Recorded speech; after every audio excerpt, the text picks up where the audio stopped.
noisy. But I wanted to do a quick message about today, 31st, Halloween, Hallows Eve. You know, two opposing energies. One is, of course, the fear-based energy, and the other one is the good energy. You know, they choose these dates for a reason. It's not every date that they choose is bad. It's because there's a lot of energy coming through and it's an important energetic date. So for that reason, I'm going to celebrate today. I'm going to have some time with people I love. I'm going to walk around the nature. Interesting, you know, nature is the one thing. Okay, let's go into this. When we're looking at the dark side, I have to sometimes be a bit quiet because I'm walking past people. When you're looking at the dark side, what is the thing that they have in common? All of them. All the different strains of magic, and one could say all the different religions as well. There's one thing they all have in common, and that's the elements. Earth, fire, air, water. Look at that tree. Yeah? Trees, the nature, animals, they have all of that in magic, and they bring it together because it's powerful. It's like, you know, when I was working a lot,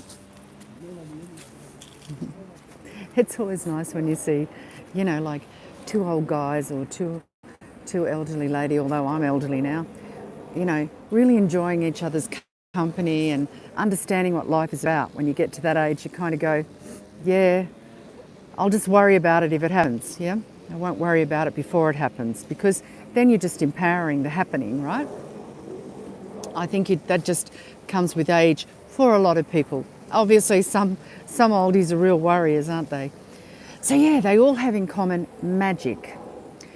They all have in common the elements: earth, fire, air, water, ether, frequency, vibration, right? That's one that they usually leave out. So even when you go to Mass, or, you know, to any church, they have the incense, the holy water, the candles, the flowers for the earth, you know, and they also have, unfortunately, the body of Christ with the little piece of bread thing. Do you see what I'm saying? It's all a ritual. All of it's ritual, and they understand ritual. When I first started working with SRA, I simultaneously actually was working with a shaman. Not working with him, he was training me, and he was from Peru. He was a political refugee that had come to Australia, and I met him through a friend, and he offered to train me. Now at the time I didn't really know actually what a shaman was or what that was all about. I just knew that he was interesting, and what I was working with I needed to understand a little bit better. And in fact, two people came into my life. Remember I was saying yesterday how when you ask for things, when you really calm yourself down. You see, when you ask from fear, when you ask, oh please God, oh don't, you know, like this, you often don't get what, you know, it's hard. It's harder, it's a lot harder.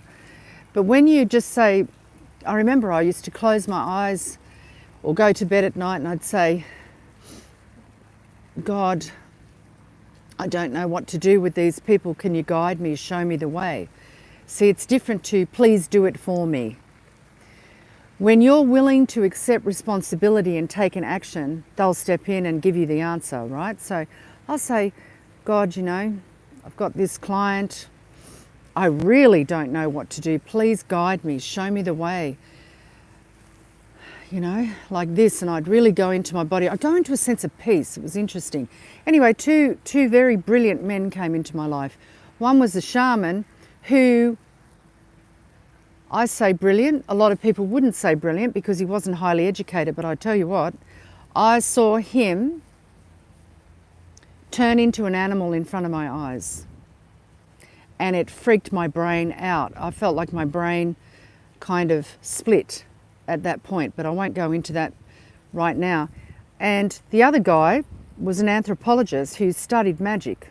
He's written a lot of books on magic as well. He was very talented, so he was able to help me as well.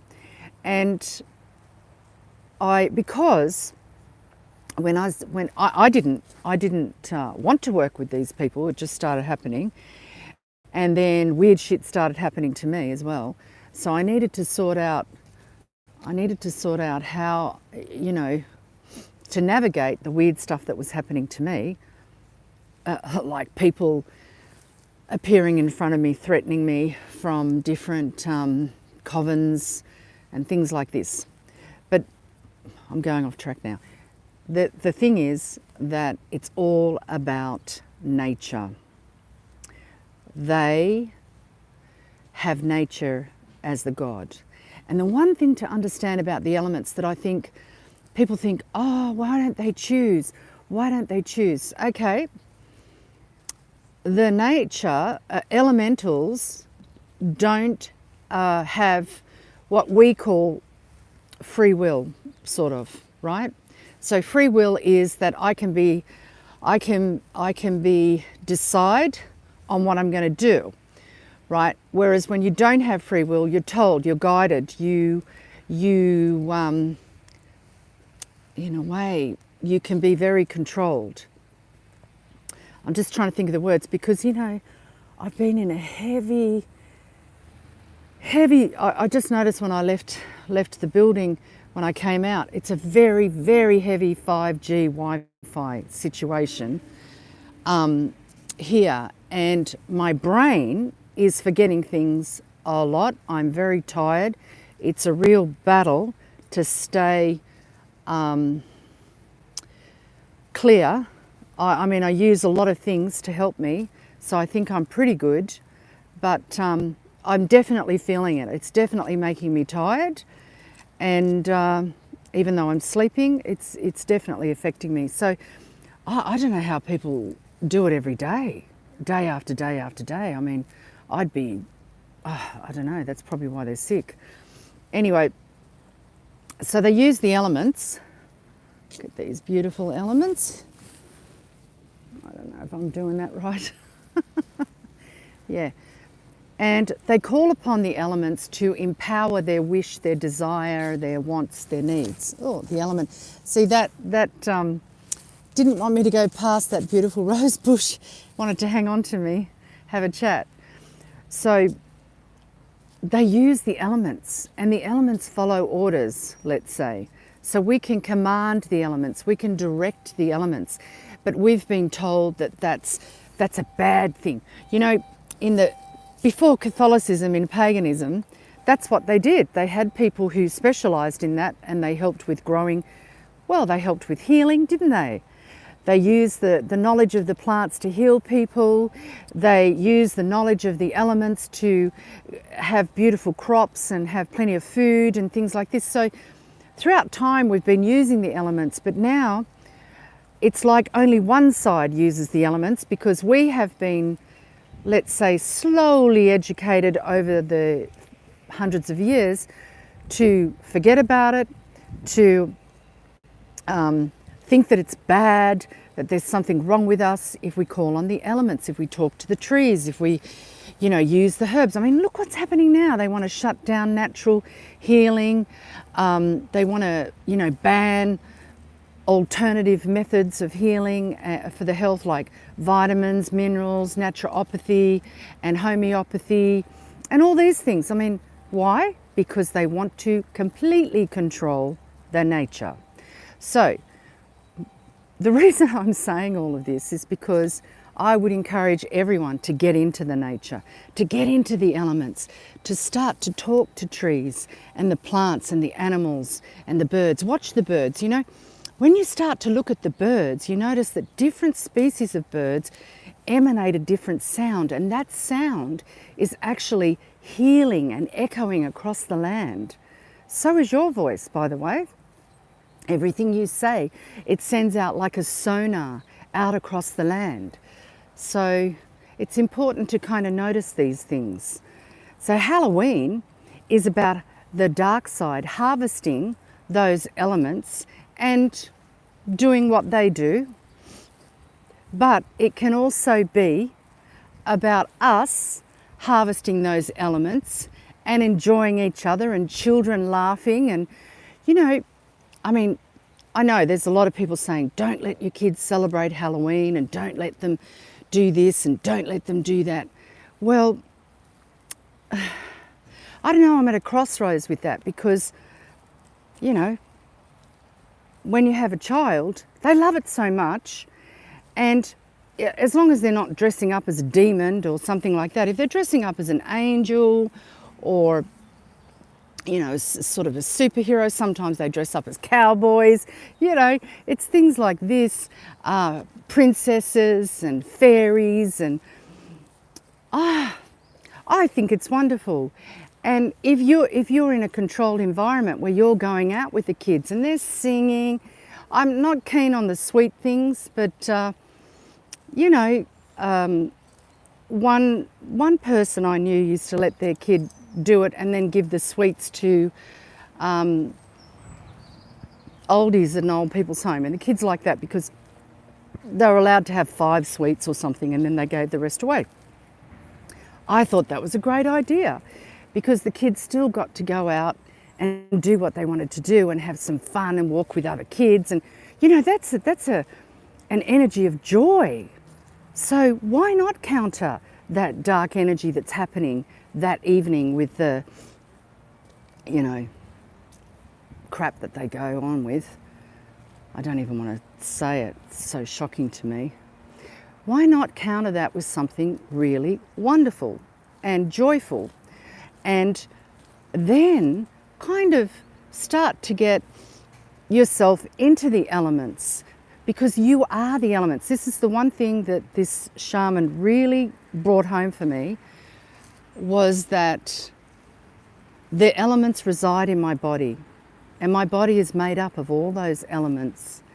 And sometimes, and Chinese medicine does this too, when an element is missing or it's too big or too low, then we get sick, we get out of balance.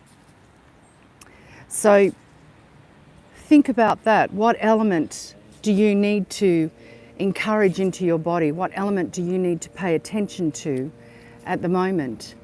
And start to, you know, I'm all about taking back our power and taking back our traditions from these dark sides and reigniting them as something beautiful that we used to do. Like, you know, around the Maripole they used to do in England, where I think it was for the spring, where all the pretty girls would have a piece of string, coloured ribbon, and they would do like Ring a Ring a Rosies. I know that that's supposed to be a song about, I think, a disease. I can't remember. See, I told you my brain is not working. But they used to do amazing things to call in the spring, and all the young girls would do a dance and call on the nature. Why not? Why don't we do it again? Because we're told it's paganism, it's bad, it's evil, whilst the church is doing exactly the same thing in the masses and then putting seals over your chakras, you know what I mean, when they do these rituals that they're doing, and they are rituals. And they're, you know, so there's nothing wrong with rituals if it's healthy. And I reckon get a grip on all of this, because I remember this shaman did a lot of things with me, right? And one time I worked with him for 2 years. Every week we'd meet, and he would do some really scary things with me. Like he literally transformed into a jaguar, and we were in the bush, and I'll tell you, it took me quite some time for my brain to get around it. I couldn't believe it. But it does happen. So there are some strange things that do happen. And I was introduced to a very strange world that one would say is not physical, but it is physical. It's just that our brain has been conditioned not to acknowledge or receive it, right? when you start to become observant, say for instance, you're just observant around emotions, you start to realize that normally you wouldn't recognize that in a person or between a couple. But now that you've been trained, you can sense the tension. You can sense there's been an argument. You can sense there's been something good happen and they're hiding it away, you know? It's like this. So you're conditioned to not believe certain things or not want to see certain things. And that's why, and we've been so conditioned, that's why all the crap that's been going on for the last few years has been able to go on.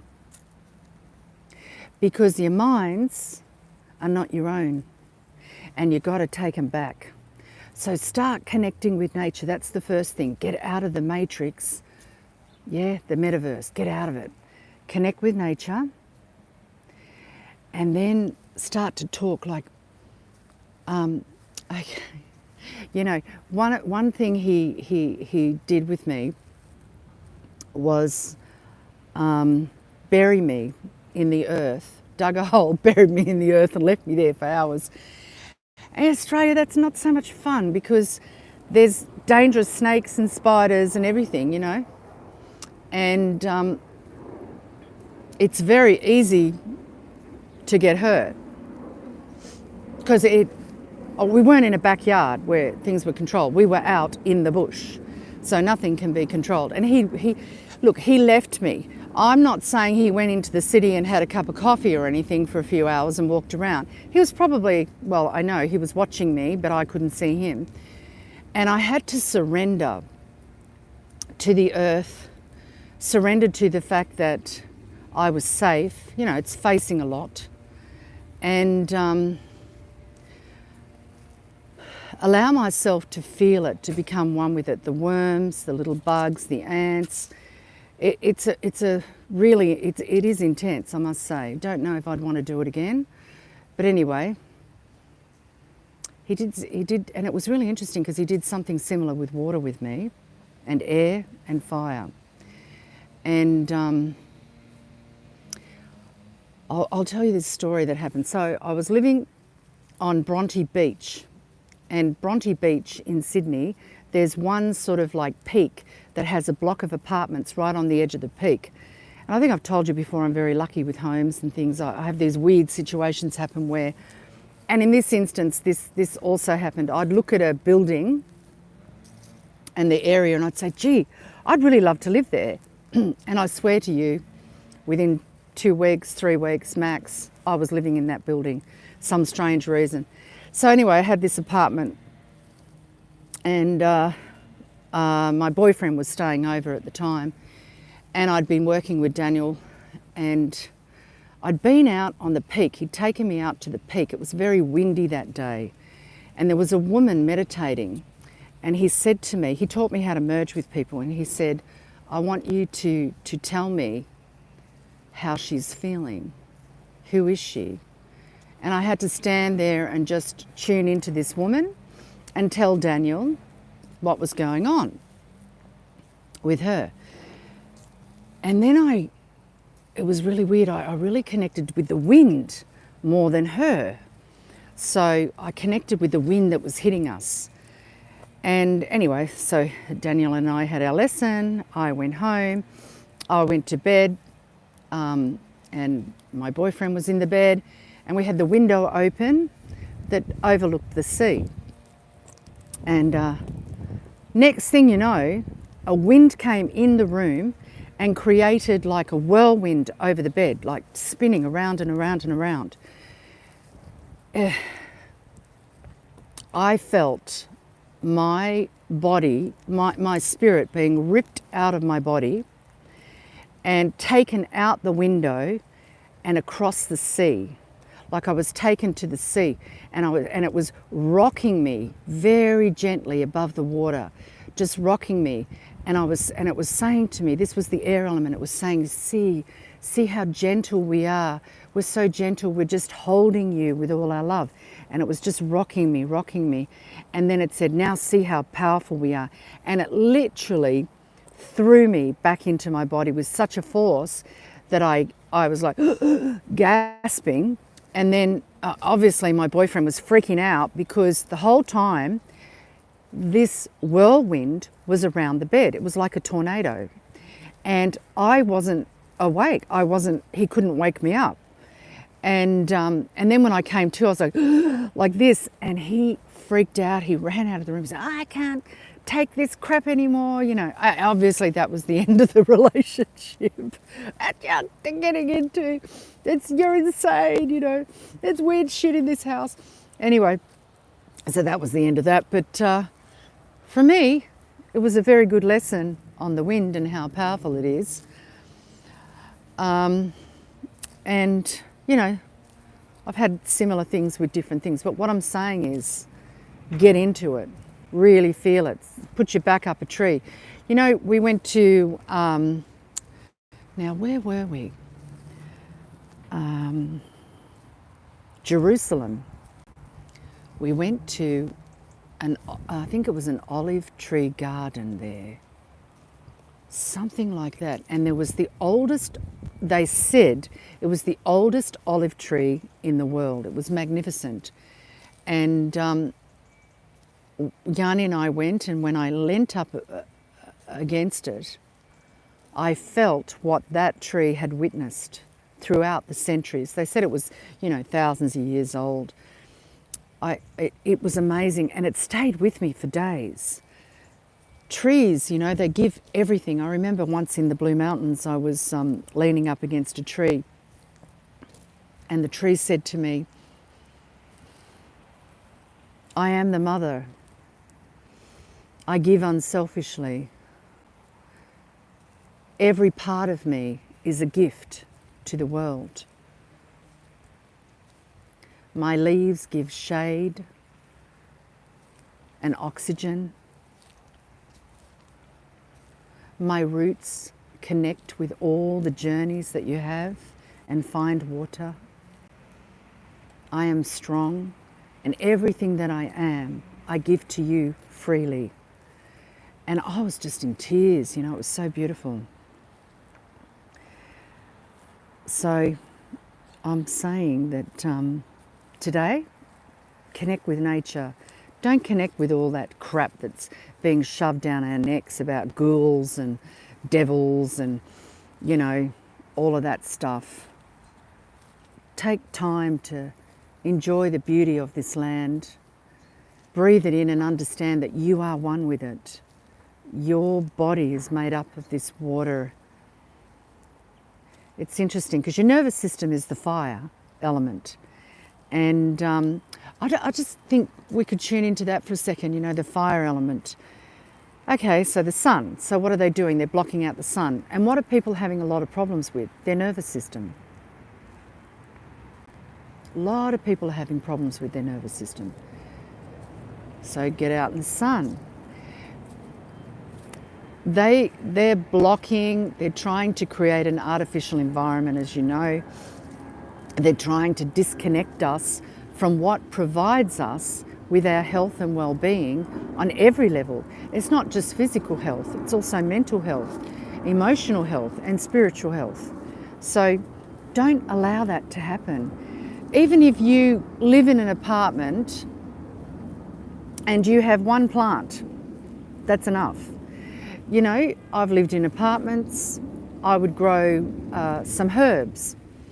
And every day I'd take a little snip of those herbs, especially parsley, and put it on my food. And I would be thinking while I'm eating it, oh, this is live, you know, it's giving me energy for this, because that's what they've chosen to do. You know, we chose to be parents. Some of us chose to be parents, and to be a parent, we're accepting responsibility to give life to that child and feed it and look at, we would die for that child. Well, plants are pretty much the same. They're our parents and they give their life for us. I'm just looking at some amazing trees in front. I mean, it's just beautiful. So I would say today, take back Halloween, the harvest, and use it for the good of yourself, to nurture yourself, to, you know, and if you see anything yucky, because you probably will, there will be parents that let their kids dressed up as ghouls, and I know that there'll be some rituals going on tonight that are very unpleasant.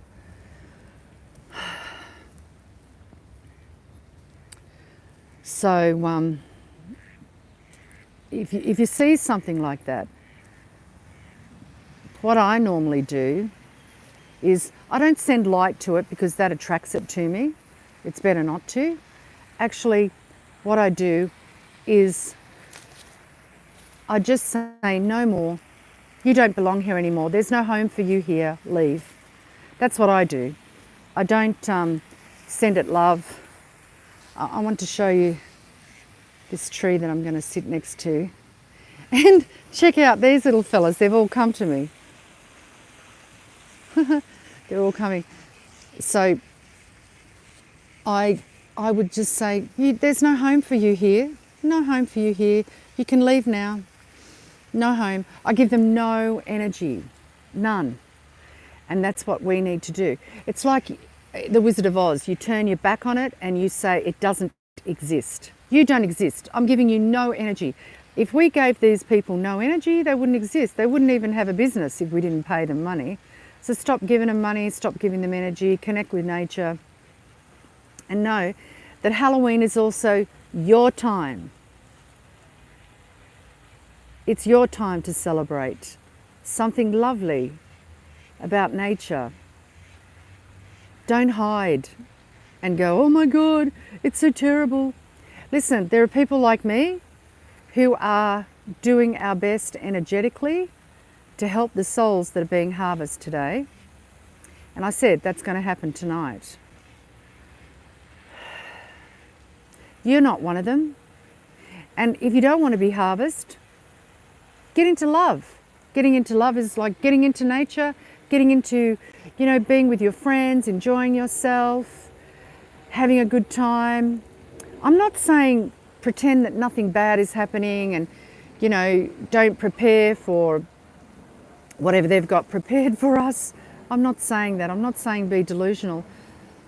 I'm just saying raise your vibration and you will raise the vibration of love, light and truth today. And that's what your job is today, is to raise the vibration of love, light and truth and enjoy yourself. And allow people like myself who are trained to do the battle. And the other thing I'm just getting while I'm here is a few months ago, I saw those warring angels come onto the planet, and I was told that they've come to fight on our behalf in the, let's say, the ethers, in the interdimensional worlds. They'll be doing a lot of battling tonight, and I'll be helping them. But if you're not trained, don't do it. I know other people that will be helping them. So now is the time that people like myself can say, you have no home here, leave. It's not like a battle of fighting in most cases, it's a battle of the truth. When you come under God's laws, you understand those truths and you work off them. So there's no home for you here. There's no home in my heart. There's no home in my house. There's no home in my street. There's no home in my community. There's no home in my country. There's no home on the planet for you. Leave. And that's what a lot of us will be doing tonight with those warrior angels and others. So if you have children, rejoice. Introduce them to the elements. Get them to feel the water, to float on the water. And just enjoy. Harvest the goodness that's around you. Be part of that. Don't be afraid tonight, okay? Let us do the work and you relax. Because one day you'll be doing the work on another level. There's always times, you know, like I think of it, this is the last thing I'm going to say and then I'm going to go because I've rattled on a bit too long. But you know, I'm in my 60s now, and some people in their 60s, they go get Botox and they do all of that because they want to be young and they want to have relevance in life. And I've had people say to me, oh, why don't you just go get some Botox, Susan? Why don't you, just go get a mini facelift or something like that? I mean, I go for facials and I do facial exercises, of course, I don't want to look like an old bag too soon. But anyway, you know what I say to them? I say, no, that's not my season. I already had my season of being young and beautiful. I had my season of, being sexual and out there and all this sort of stuff. That was my season. I had my sort of like my peak on different areas. Now's my time to do something else. So another woman, young woman's going to step forward and she's going to have her season. And I'm grateful for that. And I rejoice in the fact that she's having her season and I can watch her and be proud. We all have our season. So now it's my season to do a bit more teaching than it is doing in some ways, and to do some things without an audience. So I'm sending you lots of love. Have a wonderful Halloween. I know that it's scary, but don't go into that. Don't go into it. Because there is light. There's so much light coming on the planet at the moment. I know some of you, I've had days where I've woken up and I felt so happy. I mean, deliriously happy. And then I've had days where I woke up and I felt bliss. And so I'm going, how is this possible when the world is in chaos? But I just have to accept that this is what the universe and God wants for me right now. They want me to anchor this. And when you understand that, you stop feeling guilty for being in a good place. So lots of love. Oh, by the way, there'll be no healing tonight because I'm healing on another level. So I'm not going to do 2 jobs tonight. But next Wednesday, we will be doing the live healing again on YouTube, and I'd love you to join me. Also love to join together in the meditation on Saturdays. Just go to my website, lovelightandtruth.com. Scroll down the whole page, the home page to Ignite the Light, and click on the link, 9 a.m. Paris time. And the retreat is full, but if you are interested, we will create another one. So lots of love and bye for now. Happy creating.